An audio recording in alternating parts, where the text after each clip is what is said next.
মেয়েরা বাবার জন্য যেই পাগল, হাজারো সন্তান বাবার জন্য ওই পাগল না, ওই মায়া অন্তরে রাখে না। যার কন্যা আছে সে ছাড়া বুঝানো যাবে না। মেয়েরা বাবার জন্য যে কত আশিক। বাবা যদি একটু অসুস্থ হয়ে যায় ছেলেরা বিরক্ত হয়, এত অসুস্থ হসপিটালে কে নিবে, কিন্তু মেয়ে যখন শুনে খানা বন্ধ করে দেয়, পাগলের মতো দৌড়ায়। বাবার অসুস্থ খবর পাইয়া বলে আমি আর ঘরে থাকবো না।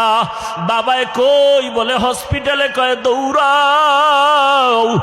ওই মেয়েটা বাবার কাছে যায়, বাবা এত কষ্ট পাইও না, কাঁদিও না। একটা মেয়ে বাবার জন্য এতটাই ফেদা, এতটাই মায়া মোহাব্বত নিয়ে চলে। একটা মেয়ে চায় তার কলিজাটা কাইটা বাবার জন্য দিয়া দিবে। ওই মেয়ে পাইয়া যারা খুশি না, তোমাদের কপাল বড় খারাপ। নবী বলেন একটা কন্যা পাইছো, একটা জান্নাতের মালিক হয়ে গেছো। দুইটা কন্যা পেয়েছো, দুইটা জান্নাতের মালিক হয়ে গেছো। আমার মায়ার নবী ওই চরিত্রহীন মানুষগুলোর জমিনে আইসা আমার নবী তাদের আলিঙ্গন করলেন, বুকে লাগাইলেন। তোমার আমার মতো সি কইয়া বেনামাজিরে তাড়ায়া দেন নাই। আল্লাহর নবী ওরা গালি দেয়, নবী আরো কাছে যায়। ওরা লাত্তি দেওয়ার চেষ্টা করে, নবী আরো কাছে যায়। ওরা গালি দেয়, ওরা বদনাম করে, নবী প্রশংসা করে।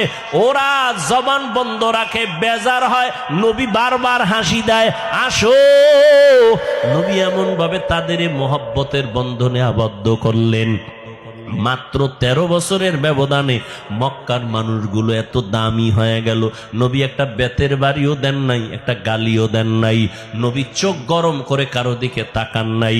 নবী গালি শুনছেন কিন্তু জবাব দেন নাই।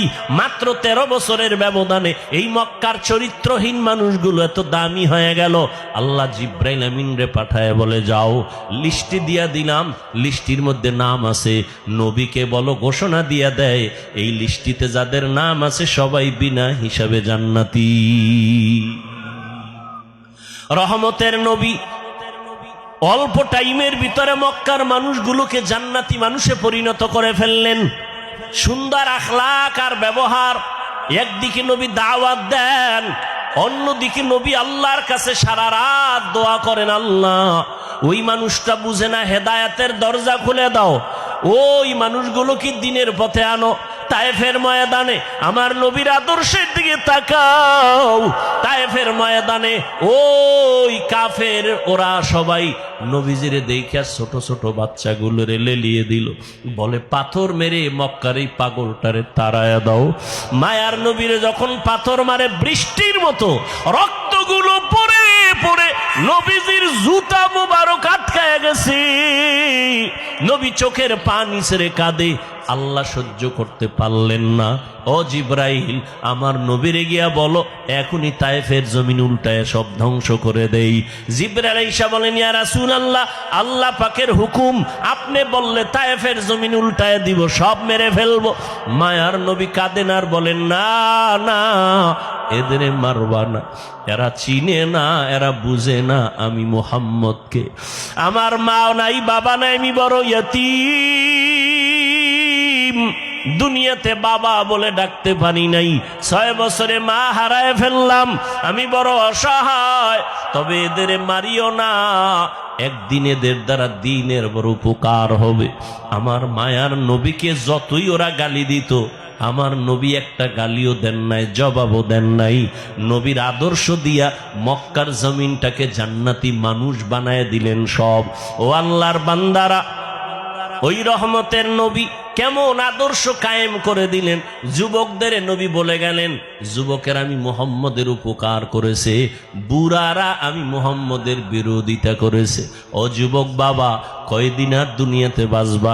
আমি কিন্তু এতক্ষণ চিল্লাইলাম, তোমার পায়ে ধরে ধরে বয়ান করলাম।